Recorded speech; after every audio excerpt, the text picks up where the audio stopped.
S'étendant sur tout le détroit de Kertch, de la péninsule de Tarman dans le kraï de Krasnodar jusqu'à la péninsule de Kertch en Crimée. Le pont de Crimée est l'un des joyaux de la couronne des réalisations du président Vladimir Poutine. C'est à la fois un symbole de son succès dans l'annexion de la Crimée et de son propre prestige. Et il vient d'être détruit par une énorme explosion provoquée par un drone ukrainien.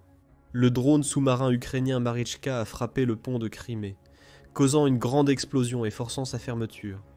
C'est un nouvel avertissement pour Poutine. Les drones ukrainiens sont si performants qu'ils peuvent contourner les défenses qu'ils placent autour des cibles les plus précieuses de la Russie. La zone de guerre, TWZ, a été l'un des premiers médias à révéler l'affaire dans un reportage en juin. Troisièmement, que le service de sécurité d'Ukraine ukrainien avait mené une attaque dévastatrice qui, selon lui, avait été préparée pendant plusieurs mois. La cible, un pont de 3,7 milliards qui relie directement la Russie à la péninsule de Crimée. Également appelé pont de Kertch, le pont de Crimée est une merveille de l'ingénierie russe. S'étendant sur 12 miles, il s'agit en réalité d'une paire de ponts parallèles, dont l'un est conçu pour la circulation routière normale, et l'autre comporte une voie ferrée. Le pont permet à la Russie de transporter rapidement du matériel militaire entre Krasnodar, Kraï et la Crimée, mais elle ne peut cacher que son pont tant convoité vient d'être frappé. Le service de sécurité d'Ukraine ukrainien a déjà publié les images. Un clip de 10 secondes sur X montre l'essentiel de l'incident. La vidéo débute avec une vue d'un des piliers du pont de Crimée. En quelques secondes, une énorme explosion projette un immense nuage de fumée dans les airs.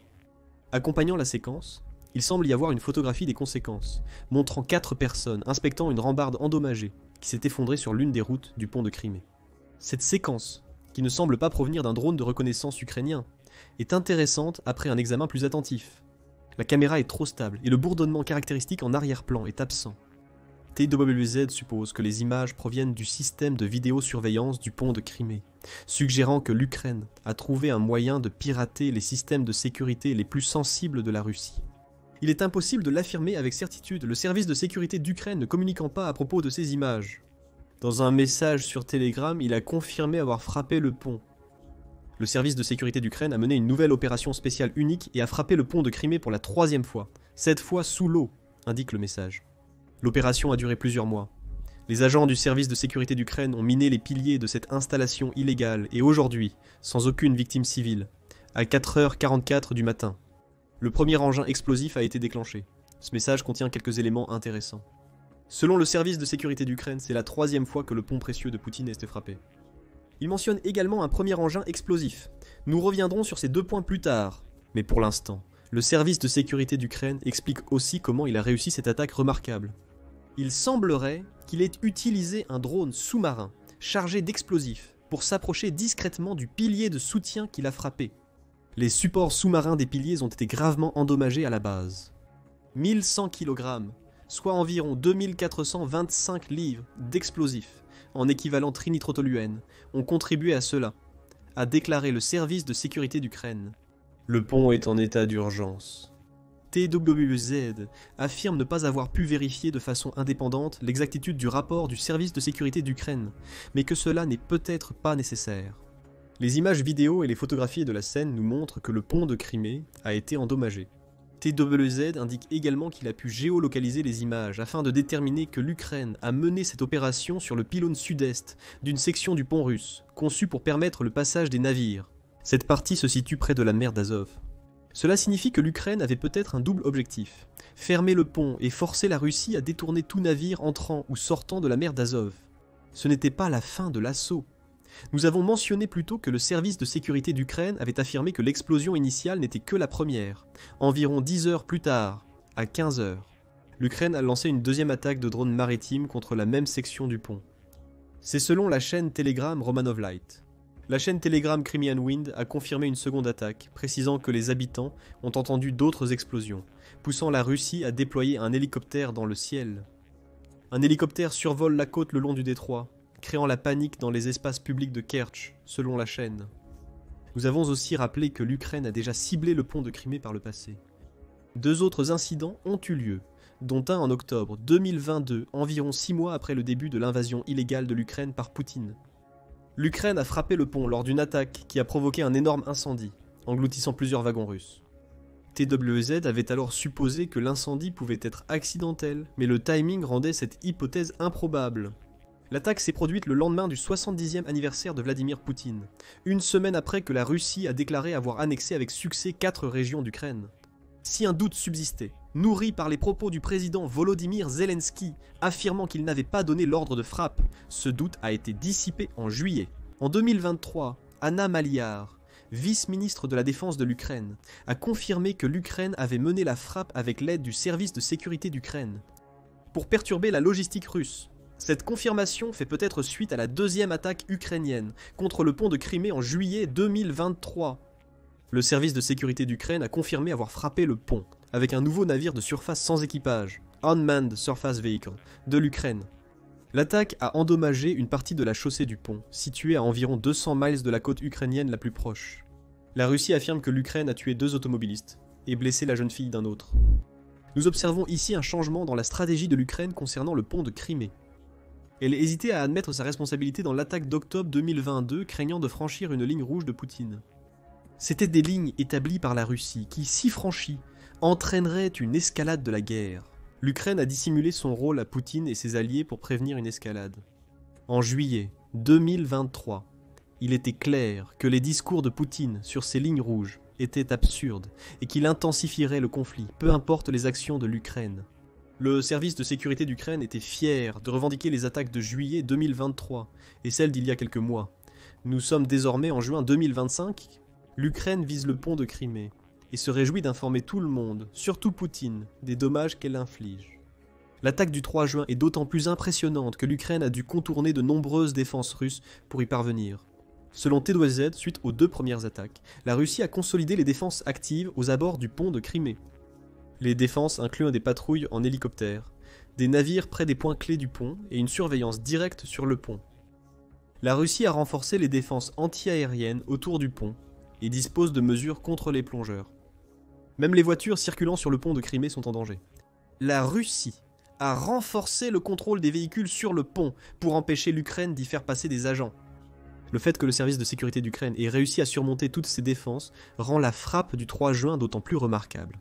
Le lieutenant-général Vassil Maliuk, commandant de l'unité, a supervisé et rapidement félicité son équipe pour l'opération. Dieu aime la Trinité, et le service de sécurité d'Ukraine mène toujours à terme ce qu'il a conçu et ne se répète jamais. Maliuk a rugi sur Telegram. Nous avons frappé le pont de Crimée 2 fois en 2022 et 2023. Aujourd'hui, nous poursuivons cette tradition sous l'eau. Aucune installation russe illégale n'a sa place sur le territoire de notre État. Par conséquent, le pont de Crimée est une cible absolument légitime, surtout si l'on considère que l'ennemi l'utilisait comme une artère logistique pour approvisionner ses troupes. Maliuk a conclu en affirmant simplement « La Crimée et l'Ukraine et toute manifestation d'occupation recevra une réponse ferme. Le message est clair. Le pont de Crimée n'aurait jamais dû exister, et l'Ukraine fera tout ce qui est en son pouvoir pour le détruire. » La Russie reste silencieuse sur l'attaque. Le ministère russe de la Défense n'a pas fait de déclaration officielle, probablement pour ne pas révéler les difficultés à mettre en place la défense autour du pont. Le pont tant prisé de Poutine n'a pas pu arrêter l'Ukraine. Nous savons que le pont a été fermé pendant plusieurs heures après l'attaque, les autorités russes affirmant que cela était dû à une inspection. Via la chaîne Telegram d'information opérationnelle du pont de Crimée, la circulation des véhicules sur le pont de Crimée a repris, a indiqué la chaîne, vers 9h du matin, 4 heures après l'attaque de l'Ukraine.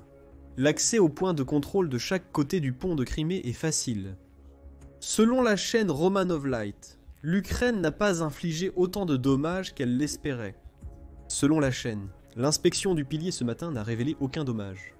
Nous attendons des informations des services qui ont divulgué la vidéo et l'image des caméras, même si les dégâts étaient mineurs. L'attaque ukrainienne du 3 juin contre le pont de Crimée a été un succès remarquable. Cela soulève 2 questions. Comment l'Ukraine y est-elle parvenue? Et pourquoi l'Ukraine continue-t-elle d'attaquer ce pont en particulier? Selon Vassil Maliuk, l'indice est que l'attaque a été menée sous l'eau.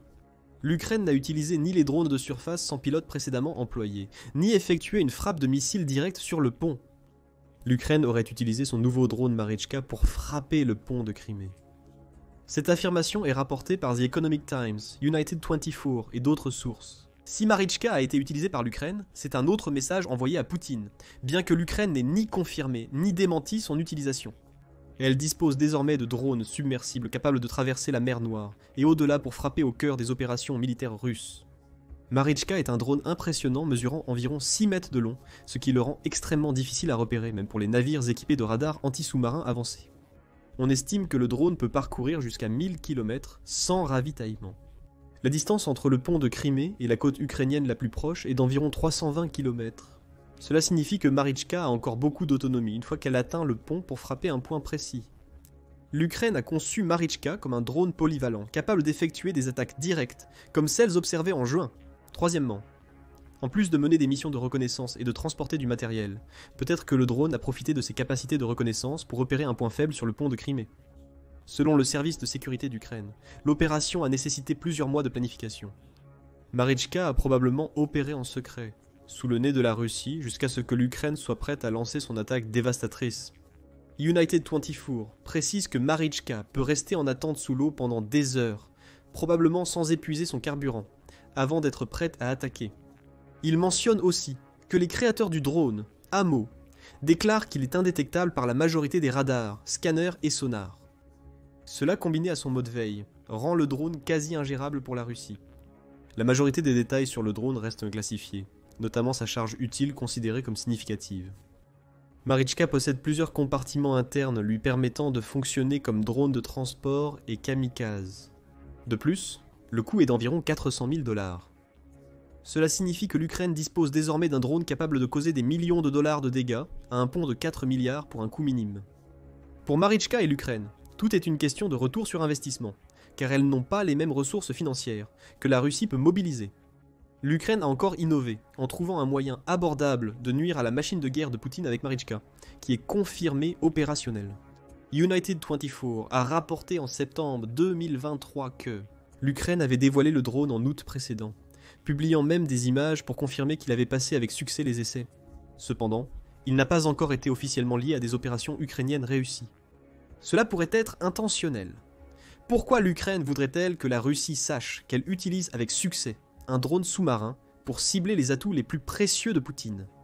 Cela permettrait à la Russie d'examiner davantage le drone et de se préparer à son éventuelle arrivée. En somme, Marichka semble être un drone spécialement conçu pour attaquer le pont de Crimée. Cela nous ramène à la deuxième question posée plus tôt. Pourquoi ce pont est-il une cible ? Maliuk mentionne que le pont de Crimée est une artère logistique russe vitale, ce qui donne un indice sur la réponse. Avin le souligne dans un rapport de 2023, où il est mentionné que le pont peut permettre à jusqu'à 40 000 véhicules de le traverser toutes les 24 heures. Bien que ces véhicules soient principalement civils, la partie routière du pont ouvre certainement des possibilités à la Russie d'envoyer des véhicules blindés vers et depuis la Crimée selon les besoins. Plus inquiétant pour l'Ukraine est le côté ferroviaire du pont. Comme le dit AVIM, la Russie utilise ce pont pour transporter ses troupes et de grandes quantités d'armes, de munitions, de systèmes d'artillerie et de missiles, des véhicules blindés lourds et des chars, ainsi que tout autre équipement nécessaire à la Russie dans les directions de Kherson et de Zaporizhia, dans l'agression actuelle contre l'Ukraine. Selon un article de Cable News Network de juillet 2023, le pont de Crimée est une artère essentielle pour l'approvisionnement de la guerre menée par la Russie en Ukraine. Cependant, le pont reste d'une grande importance symbolique pour Poutine. Selon Cable News Network, c'était la manifestation physique de l'objectif de Poutine de contrôler l'Ukraine et de l'annexer définitivement à la Russie. C'est vrai, Poutine semble apprécier ce pont. Il a organisé un immense convoi sur le pont de Crimée le jour de son inauguration, semblant ainsi narguer l'Ukraine avec son exploit. Poutine utilise maintenant le pont pour transporter du matériel militaire russe en Crimée, puis en Ukraine. Il est également satisfait que sa simple existence soit une gifle pour l'Ukraine. L'Ukraine a perdu le contrôle de la Crimée, comme le démontre le pont de Crimée sur un territoire qu'elle considérait autrefois comme le sien. En avril 2025, Newsweek a signalé que la Russie cherchait aussi à renforcer la sécurité en Crimée même. Bien que ces efforts aient souvent été qualifiés de non coordonnés et chaotiques, il souligne tout de même l'importance du pont de Crimée dans les plans de guerre de Poutine. Il a besoin de ce pont pour envoyer l'équipement qu'Avin a mentionné dans son reportage vers la Crimée. Le détruire couperait une artère logistique vitale sur laquelle la Russie s'appuie depuis que Poutine a lancé son invasion. Et cela nous amène aux conséquences de la frappe du 3 juin. L'Ukraine a frappé le pont de Crimée, poursuivant ses attaques contre la Russie qui ont gravement endommagé la machine de guerre de Poutine. Le point culminant de ces frappes a été l'opération Toile d'araignée, une opération complexe de drones en Russie qui a visé 4 bases aériennes et détruit 34% des porteurs de missiles de croisière stratégiques russes, selon Zelensky. Regardez notre vidéo pour en savoir plus sur cette opération incroyable. Selon The Guardian, l'Ukraine a réussi à détruire 2 ponts ferroviaires en Russie le jour même de l'attaque du pont de Crimée. Un acte que la Russie affirme avoir tué 7 personnes et blessé 113 autres, en provoquant la collision de 2 trains. Toutes ces frappes surviennent à la veille de l'Ukraine. Selon The Guardian, Volodymyr Zelensky déclare que ne pas participer au sommet spécial de l'OTAN fin juin aurait été une victoire pour Poutine. Les récentes attaques de l'Ukraine, notamment celles sur le pont de Crimée, montrent qu'elle tente de prendre l'avantage sur la Russie dans le conflit en cours. Elle peut désormais se rendre au sommet de l'OTAN, en montrant à quel point ses agents peuvent infliger des dégâts à la Russie, en utilisant des drones à bas coût et d'autres moyens nationaux. Imaginez à quel point l'Ukraine pourrait nuire à la Russie avec encore plus de soutien de la part des membres de l'OTAN, pourrait faire valoir Zelensky lors du sommet. Quant aux suites immédiates, la British Broadcasting Corporation rapporte que le pont de Crimée est désormais officiellement rouvert, ce qui signifie que l'attaque ukrainienne du 3 juin ne semble pas avoir causé de dégâts durables. La circulation a repris, et l'Ukraine n'a pas réussi à couper l'artère logistique de la Russie. Peut-être que ce n'était pas le but recherché. L'attaque contre le pont de Crimée a peut-être servi d'avertissement à Vladimir Poutine, alors que la Russie et l'Ukraine entament des pourparlers de paix, au-delà du sommet de l'OTAN mentionné. C'est un avertissement que Vladimir Poutine devrait prendre au sérieux. Si l'Ukraine a utilisé ses drones Marichka pour attaquer le pont de Crimée, la Russie doit désormais s'inquiéter d'une toute nouvelle menace. Vladimir Poutine insiste pour poursuivre son invasion illégale, une menace grandissante. L'Ukraine développe actuellement plusieurs drones sous-marins, dont les nouveaux drones Marichka. Selon United 24, les développeurs du drone Taloka travaillent encore avec acharnement. Construit par une entreprise appelée Brave One, le Taloka est une famille de drones sous-marins qui promet d'être tout aussi létal que le Marichka. Bien que plus petit que le Marichka, ces drones Taloka sont dotés de caméras thermiques, d'antennes système de positionnement global et de systèmes de navigation autonomes. Tout cela les rend idéaux pour des missions furtives menées en mer Noire, selon United 24. Le premier de ces drones, le TLK-150, a déjà été dévoilé et serait capable de transporter une charge utile pouvant aller jusqu'à 50 kg, jusqu'à 100 km. Brave One travaille également sur le TLK-400 et le TLK-1000. Le premier est similaire en taille au précédent, et peut transporter une charge utile de 500 kg sur 1200 km. Quant au TLK-1000, on pense qu'il a une portée de 2000 km, et un poids déclaré, charge utile comprise, de 5000 kg. Le 3 juin, l'Ukraine a envoyé un message à la Russie, avertissant Poutine qu'elle possède maintenant des drones sous-marins indétectables capables de frapper la Russie. Et si les déclarations de Poutine sur son désir de paix dans la guerre n'étaient pas sincères? L'Ukraine possède une importante armée de drones aux capacités variées, en cours de développement, et bientôt prêts à frapper la Russie. Comme indiqué précédemment, l'Ukraine a participé au sommet de l'OTAN. Ce jour-là pourrait être plus explosif que ce que Vladimir Poutine aurait pu imaginer, car les dirigeants de l'OTAN s'apprêtent à déclarer que l'Ukraine va rejoindre l'Alliance. Regardez notre vidéo sur la déclaration de l'OTAN. Pas de retour en arrière sur l'adhésion de l'Ukraine. N'oubliez pas de vous abonner à The Military Show pour plus de vidéos sur les derniers développements du conflit en Ukraine.